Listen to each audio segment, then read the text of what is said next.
இது கார்த்திகை மாசம் தீபங்கள் பேசும். இது கார்த்திகை மாசம் மணிகள் போலவே அசைந்து ஆடுதே தீபமே. அது காலங்காலமாய் காதல் கவிதைகள் பாடுமே.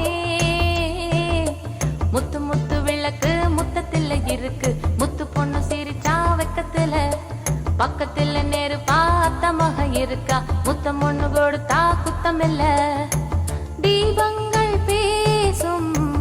இது கார்த்திகை மாசம் மணிகள் போலவே அசைந்து ஆடுதே தீபமே. அது காலங்காலமாய் காதல் கவிதைகள் பாடுமே. முத்து முத்து விளக்கு முத்தத்தில் இருக்கு. முத்து பொண்ணு சிரிச்சா வெக்கத்துல பக்கத்தில் நெருப்பா அத்தமாக இருக்கா. முத்தம் ஒண்ணு